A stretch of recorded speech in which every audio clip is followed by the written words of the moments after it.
Halo pemirsa, Anda menyaksikan Sinpo Dunia dengan sejumlah berita pilihan dari mancanegara. Bersama saya Ayu Pratiwi, inilah Sinpo Dunia selengkapnya.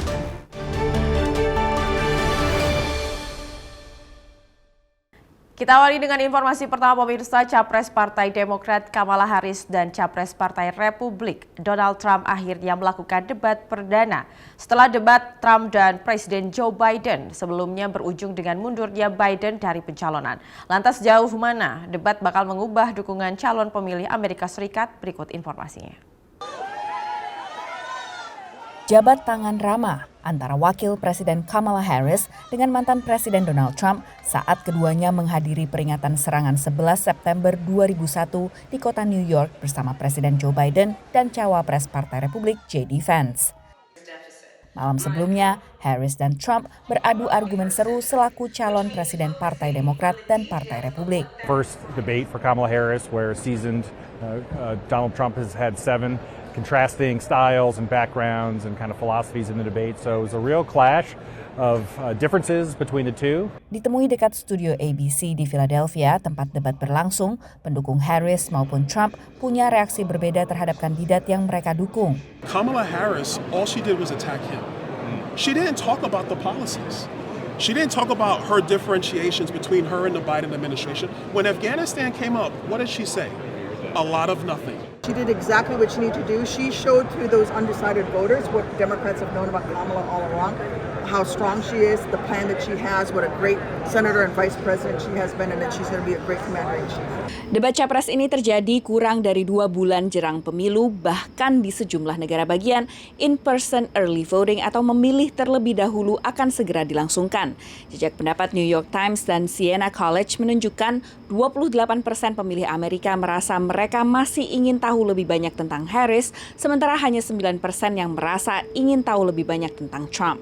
People's attitudes about Trump are grounded in 9 years of, they're getting information about him. People know who the vice president is by name, but they don't have strong opinions about the vice presidents most of the time. Di luar calon pemilih yang belum tentukan pilihan mereka, debat yang disiarkan langsung secara nasional cenderung menguatkan pilihan mereka. Everything I've heard from her come out of her mouth, and she's had all these years to do this, but she hasn't done it. Donald Trump trailed off. He often related it back to a xenophobic remarks about immigrants instead of actually answering the questions. Tapi analis mencermati, bagi mereka yang belum menentukan pilihan, debat capres menjadi kesempatan menimbang kembali kedua capres.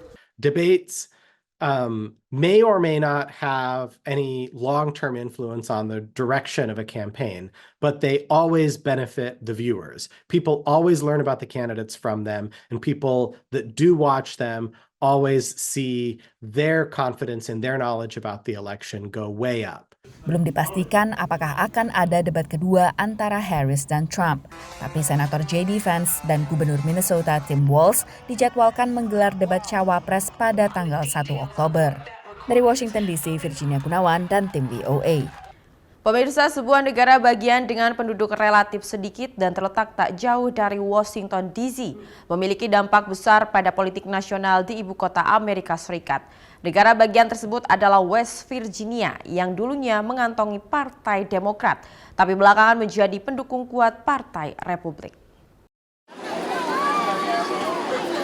Di tengah kemeriahan melepas musim panas di West Virginia, perhatian warga negara bagian ini juga tertuju pada Pilpres AS.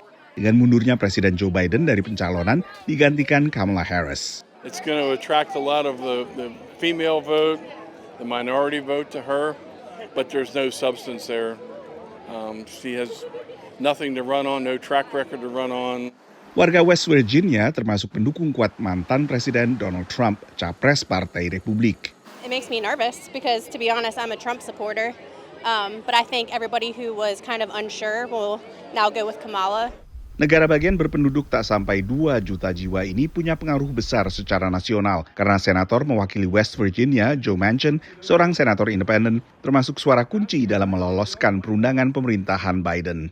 Tapi dengan mundurnya Manchin dari pencalonan kembali, Partai Republik berpotensi kuat merebut kursi yang ditinggalkannya dengan pencalonan Gubernur Jim Justice. We mine coal. And there's been an attack on coal, and Governor Justice owns coal mines. So we expect to see that industry protected. Partai Demokrat dipandang sebagai yang paling berandil dalam terpukulnya industri utama West Virginia, penambangan batu bara. Meski kebenaran tuduhan ini dipertanyakan tokoh Partai Demokrat. That is directly because of automation, because of the coal bosses automating away the jobs and switching to surface mining rather than underground mining. It's a convenient scapegoat to blame environmental regulations. Calon senator penantang Justice dari Partai Demokrat justru menuding kebijakan Partai Republik memperlemah ekonomi West Virginia. We have to encourage small business in ways that hasn't been happening, and we have to keep our young people there. Our state legislature keeps passing really restrictive laws like the abortion ban, like LGBTQ laws that are basically sending young people a message that we don't want you here. Tapi warga West Virginia banyak yang lebih menyalahkan Joe Biden dan Kamala Harris atas keterpurukan ekonomi negara bagian ini. Why would you want to pay $1 more for gasoline? Why would you want to pay 25% more for groceries? Why would you want to have a mortgage interest rate that's doubled during the Biden administration? And she has to own that. Survei baru-baru ini oleh Surat Kabar di West Virginia menunjukkan Donald Trump unggul sekitar 27 poin dibandingkan Kamala Harris di negara bagian ini. Dukungan bagi Trump di West Virginia saat ini tak banyak berbeda dibandingkan dukungan baginya pada Pilpres-Pilpres sebelumnya. Pada Pilpres 2016, ia memenangkan telak negara bagian ini dengan margin kemenangan terbesar dibandingkan negara bagian lainnya. Dan pada Pilpres 2020, ia memenangkan West Virginia dengan margin kemenangan terbesar kedua setelah Wyoming. Dari Washington DC, saya Nova Purwadi dan tim VOA. Kita beralih ke informasi selanjutnya, pemirsa. Bila ikan gabus lazim ditemui di Indonesia dan sering dimasak serta disantap, maka ikan ini sangat asing bagi warga Amerika Serikat. Ikan ini pun tadinya tidak ditemui di Amerika Serikat dan lepas ke perairan Amerika sebagai satwa yang dikhawatirkan dapat memangsa habis ikan lokal. Tapi di negara bagian Virginia, kehadiran ikan ini justru direspon positif oleh warga yang memiliki hobi memancing. Bila cuaca sedang memungkinkan, Mike Solicki bisa ditemui di perairan di Fredericksburg, negara bagian Virginia, sekitar 1 jam perjalanan mobil dari ibu kota AS. Ikan yang diburunya adalah satwa invasif yang dianggap ancaman bagi satwa lokal. For me, it's the best fish that ever hit the United States. I hope it winds up going in every body of water so everybody can enjoy it. Ikan yang dimaksud adalah ikan gabus yang pertama muncul di anak sungai Potomac sekitar 20 tahun lalu. Sejak itu, Mike rajin memancingnya. The water is very shallow, it gets very grassy, and that's their perfect habitat. Ikan gabus yang di Indonesia juga disebut kutu berasal dari Asia. Ikan ini bisa tumbuh hingga 80-an sentimeter dan bisa bernafas di luar air dan bertahan beberapa hari tanpa air. Dengan gigi tajam, ikan ini juga berpotensi menghabisi ikan lokal. What was driving the fear was that the abundance of snakeheads would get so high, they would just overwhelm the system. That never happened. Ikan dan burung setempat akhirnya memangsa ikan gabus. Sementara ikan lebih kecil beradaptasi dan belajar untuk menghindari ikan ini. So the species they're eating the most of are not declining. So that, and again, if you look at the numbers of them out there, that would suggest they're not having an impact. Pada saat yang sama, warga Amerika menemukan bahwa ikan gabus ternyata bisa menjadi santapan lezat. Like swimming chicken, it's the most heartiest piece of meat that you'll ever get. Meski dampaknya tak separah estimasi, peneliti tetap berhati-hati.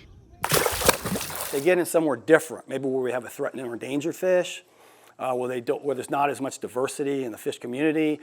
There could be some impacts, unwanted impacts in a situation like that. So that's the hesitancy to sort of embrace the fish. Kondisinya berbeda untuk ikan laut, lionfish dari Samudra Hindia dan Pasifik, yang di Indonesia sering disebut sebagai ikan skorpion. Satwa invasif di Laut Atlantik yang akhirnya memusnahkan banyak ikan lokal dan tak memiliki predator alami. Sejumlah restoran dan supermarket di negara bagian Florida kini menjual daging ikan skorpion karena sebagai bagian dari strategi pemusnahan satwa invasif ini, warga dianjurkan untuk mengkonsumsinya. Strategi serupa juga diberlakukan di kawasan Barat Tengah Amerika Serikat atau Midwest terhadap ikan invasif lainnya, yaitu sejenis ikan mas Asian carp.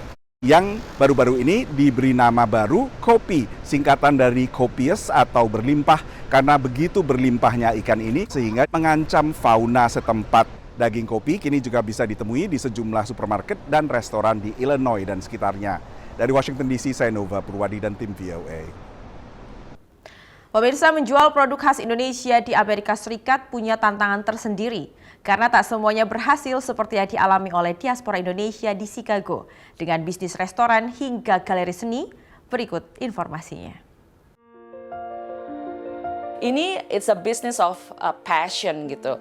Karena kalau bagi saya, kalau bukan saya yang melakukannya lagi, siapa lagi? Modal cinta, itulah yang diperlukan dalam merintis bisnis memperkenalkan Indonesia di Amerika menurut Lydia Anastasia Hardono Kadarman, pemilik galeri legenda di Chicago, Illinois. Karena bisnis ini membutuhkan suatu passion, saya melihatnya sebagai it's the art of living. Sejak Oktober 2022, legenda mulai menawarkan produk kerajinan tangan karya pengusaha mikro kecil dan menengah di Indonesia dan diaspora Indonesia di Amerika. Galeri seni ini ikut hadir dalam acara Festival Wow Indonesia di Washington DC akhir Agustus lalu. Legenda adalah bisnis ketiga Tasya selain restoran Minahasa dan Toserba Indonesia Warung yang dirintis bersama dua rekan bisnis Juni 2021. Di warung yang sangat disayangkan sekarang saya harus menutup warung karena memang ada banyak hal yang terjadi. Tapi kalau menurut saya dari tiga bisnis saya tersebut itu, kalau kita mau bisnis sendiri, kita bisa maju bisnis sendiri, melakukan sendiri semuanya.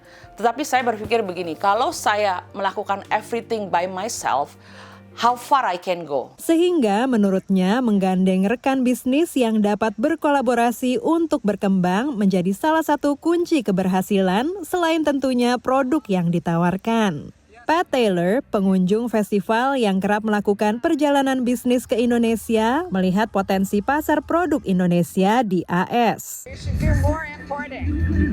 I think there's a market here.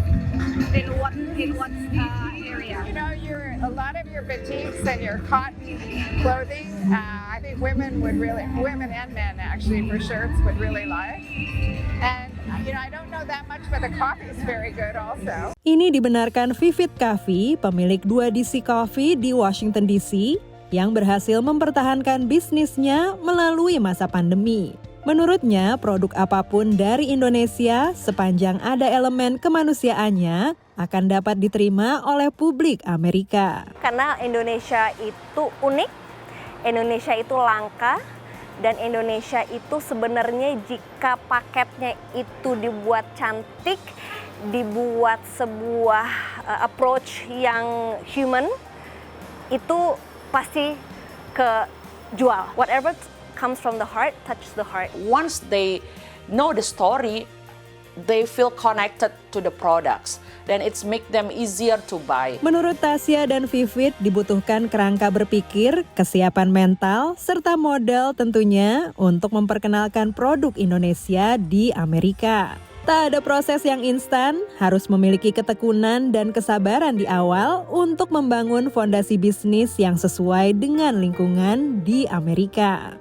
Dari Washington DC, Dania Iman, Nia Iman Santoso, VOA.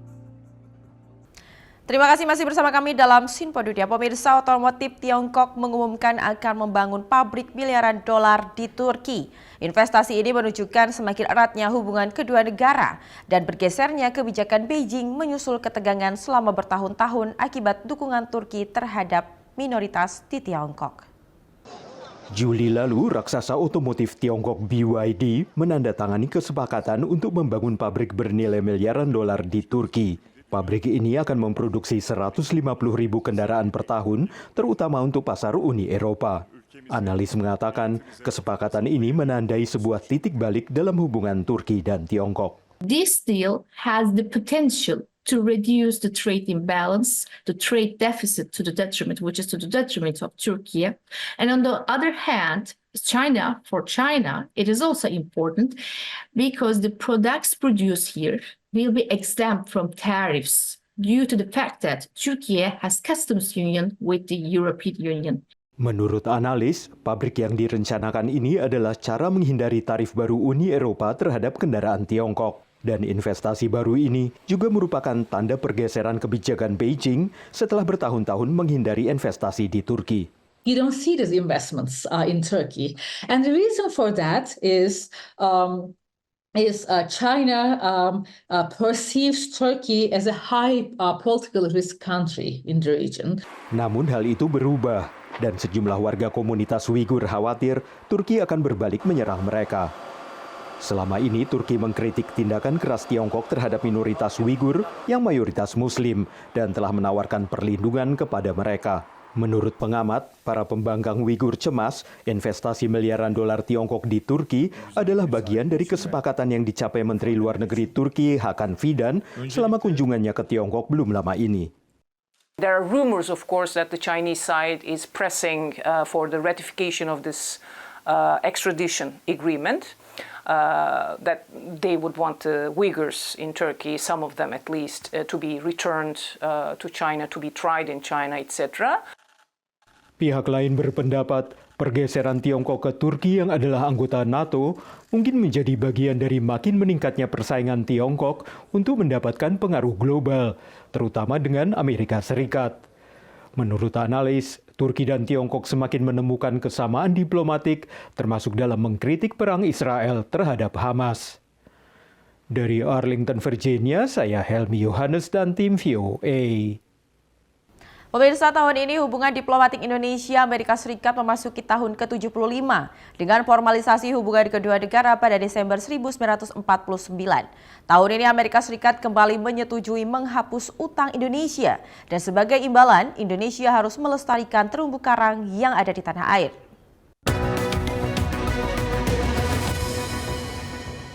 Amerika Serikat menyetujui penghapusan utang Indonesia sebesar 35 juta dolar selama 9 tahun ke depan, guna melestarikan terumbu karang di Indonesia yang terancam perubahan iklim dan faktor manusia.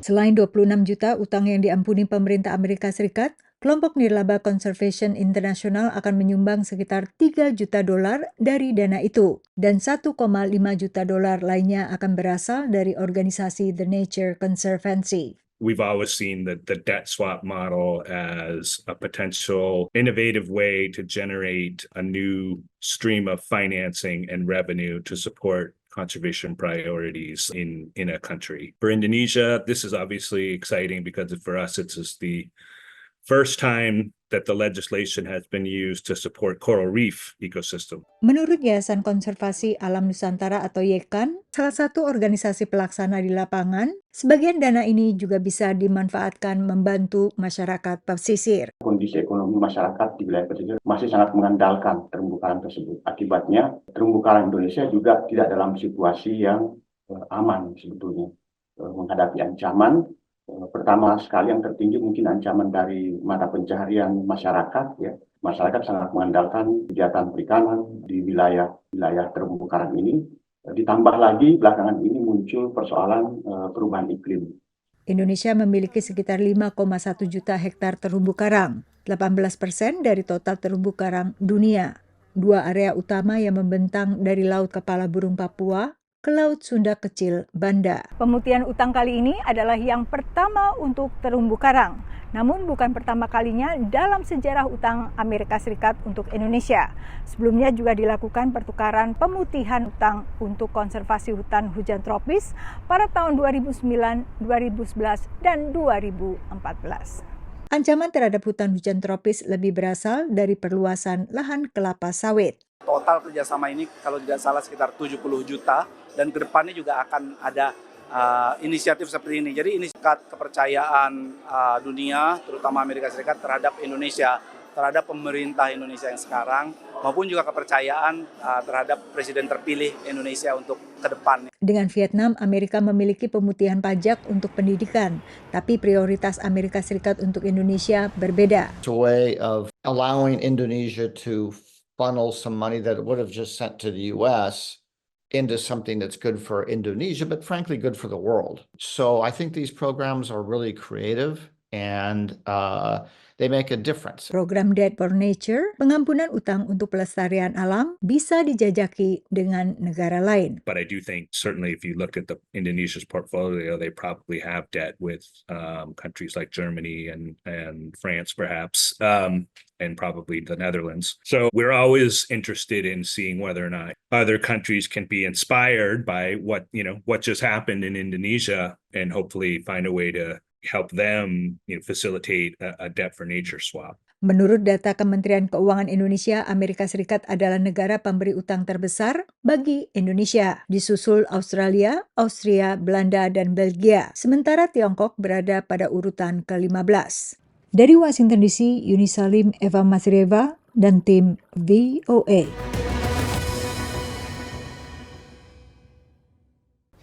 Pemirsa, sebuah perusahaan di California mengembangkan teknologi pendinginan baru dengan memanfaatkan lapisan film radiatif. Dengan menyalurkan panas ke antariksa, lapisan film ini bisa menurunkan suhu hingga hampir 5 derajat Celcius, sehingga membantu mendinginkan benda yang dilingkupinya.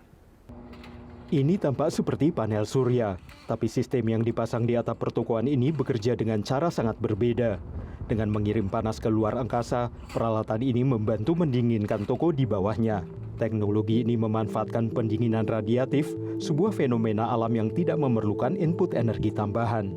Pada siang hari, sebagian besar panas matahari diserap oleh benda-benda di bumi dan atmosfer.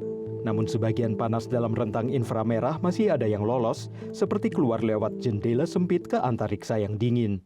Film yang menutupi panel ini dirancang untuk menyalurkan panas melalui jendela itu, bahkan pada hari-hari terpanas. It's focusing the infrared or thermal energy of an object and beaming it in this very specific wavelength to the upper atmosphere. Panel ini berisi cairan yang didinginkan oleh film hingga hampir 5 derajat Celcius menurut perusahaan Skycool di California. So it takes a relatively long loop, and the film is cooling that fluid as it travels. Cairan dingin disalurkan ke sistem pendingin gedung untuk meningkatkan efisiensi. Satu-satunya energi yang dipakai dalam proses ini adalah pompa kecil untuk mengedarkan cairan. Skycool Systems saves a typical grocery store owner 15 to 20% of their refrigeration costs. Teknologi pendinginan ini bisa banyak diterapkan. Sebuah proyek di India memasang film pada gerobak penjual dan menurunkan suhu lingkungan di dalamnya untuk membantu mengawetkan buah dan sayuran secara lebih lama. Perusahaan ini juga sedang mengerjakan bahan atap untuk bangunan di negara berkembang yang tidak memiliki pendingin ruangan. If you could cool those buildings without electricity, without water, and get them to a comfortable temperature inside, it has the potential to save lives, dramatically increase productivity around the world. Terobosan dari alat baru ini adalah memanfaatkan jendela sempit keluar angkasa yang dingin untuk mendinginkan planet bumi yang memanas. Dari Arlington, Virginia, saya Helmi Yohanes dan tim VOA. Dan informasi tadi menjadi informasi terakhir kita kali ini. Tetap saksikan Sinfo Dunia hanya di Sinfo TV. Saya Ayu Pratiwi mewakili kru yang bertugas mengucapkan terima kasih dan sampai jumpa.